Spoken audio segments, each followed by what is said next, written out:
SPSPM Savitribai Phule शिक्षण प्रसारक मंडळ सातारा परिसर Aurangabad Shanti Niketan primary school myself BJ More subject English standard 6 lecture 4 topic name 1.3 the wild boar and the fox.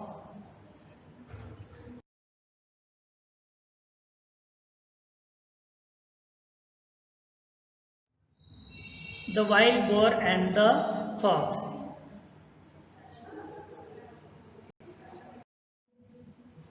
In this section, we are going to take a look at story hard words.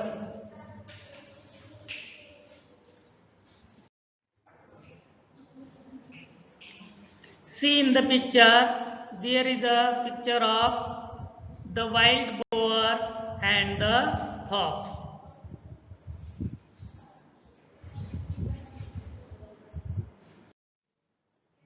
The wild boar and the fox. One day, a wild boar was sharpening his tusk against the bark of a tree.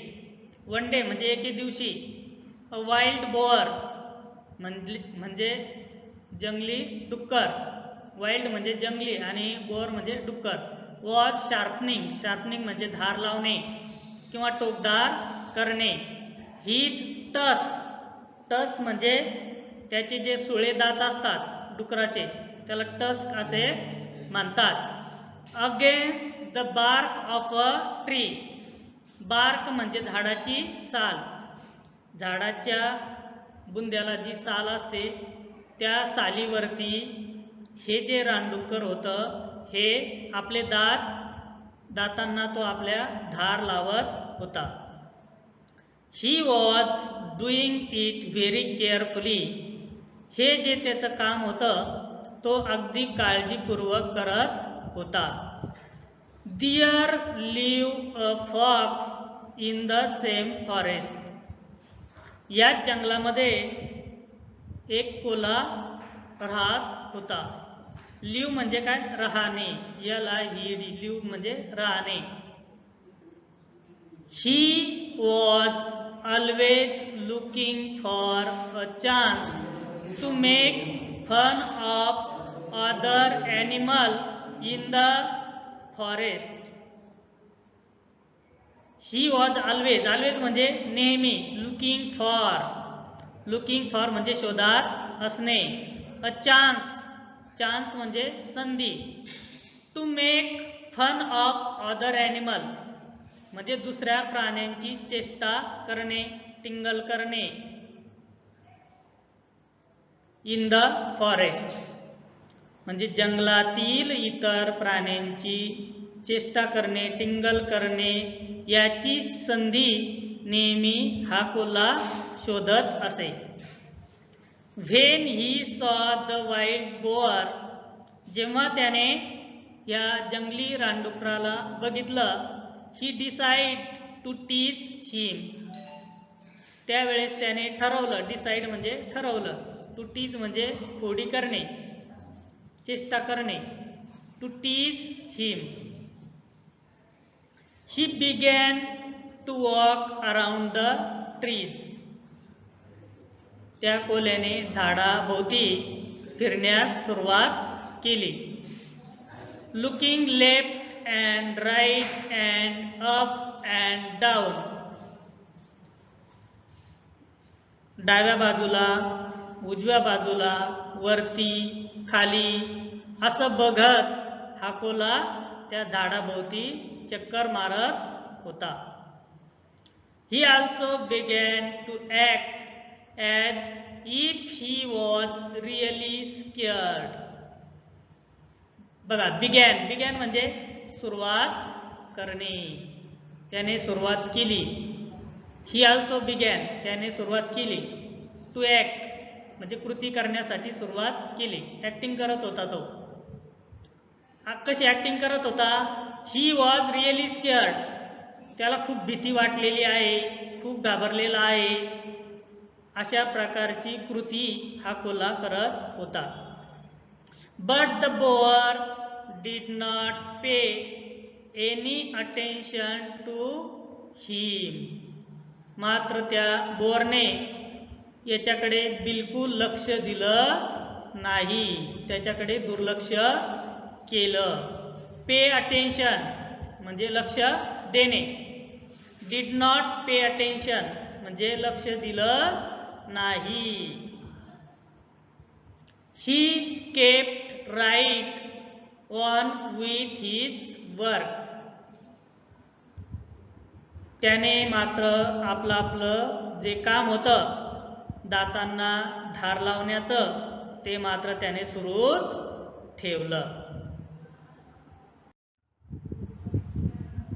At last the fox said with a grin. शेवटी तो कोल्हा म्हणाला, कसा म्हणाला? With a grin. Grin म्हणजे smile. म्हणजे शेवटी तो कोल्हा हसून म्हणाला, why are you doing that. तू हे का करत आहे? I tried very hard. मी खूप प्रयत्न केला. But I did not see any hidden enemy or danger. पण मात्र मला इथे कोणताही लपलेला शत्रू किंवा धोका दिसला नाही. हिडन, हिडन म्हणजे लपलेला, एनिमी म्हणजे शत्रू आणि डेंजर म्हणजे धोका. True reply the boar. तो बोअर म्हणाला की तू जे म्हणतोस ते अगदी खरं आहे. Just now there may not be any danger. आता सध्या तरी येथे कोणत्याही प्रकारचा धोका नाही. But when it really comes.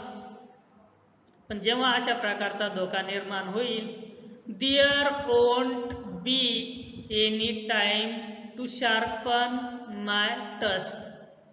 त्यावेळेस मात्र माझ्याकडे माझे जे दात आहेत त्यांना धार लावण्यासाठी वेळ नसणार आहे. My weapons have to be ready for use then. माझं शस्त्र म्हणजे माझे दात त्यावेळी वापरण्यासाठी तयार असतील. If I am not ready I will have to suffer. जर माझी तयारी नसेल, माझ्या दाताला मी धार लावलेली नसेल, तर काय होईल? आय विल हॅव टू सफर. मला मात्र दुःख भोगावे लागेल. सफर म्हणजे दुःख. This story tells us that it is best to be prepared. या गोष्टीतून आपल्याला शिकायला मिळतं की आपण आपली तयारी पूर्ण केलेली पाहिजे. ही चांगली गोष्ट असते. Don't leave things to be done at the last minute. कोणतीही गोष्ट ही शेवटच्या क्षणापर्यंत, शेवटच्या मिनिटापर्यंत सोडू नका. म्हणजे अगोदरच आपण आपली तयारी पूर्ण ठेवायला पाहिजे.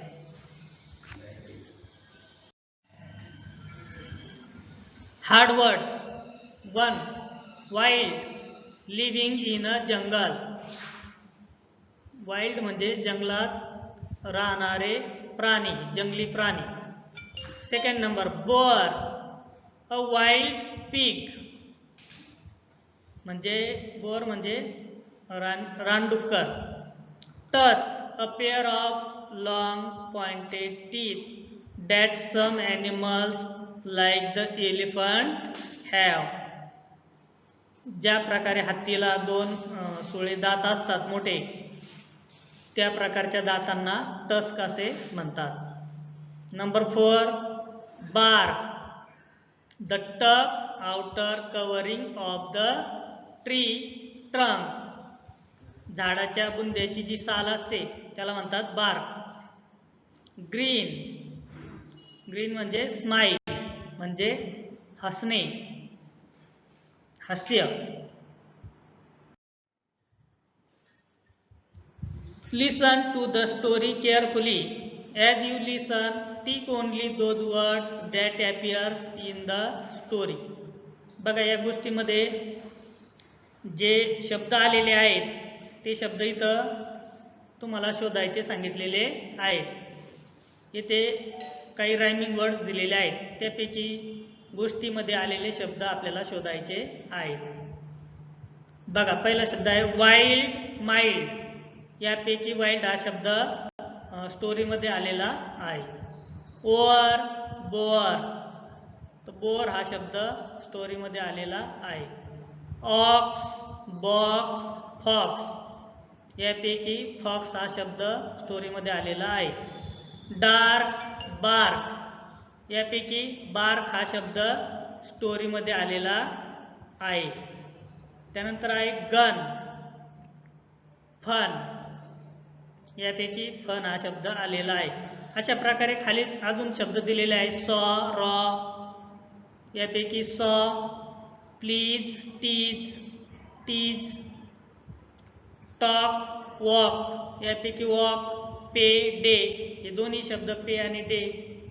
त्यानंतर वर्ड वर्क, यापैकी नाही आलेलं कोणताही. हार्ड कार्ड, यापैकी हार्ड आलेला आहे. वॉन्ट वॉन्ट, यापैकी वॉन्ट हा शब्द स्टोरीमध्ये आलेला आहे. चान्स डान्स, यापैकी चान्स हा शब्द स्टोरीमध्ये आलेला आहे.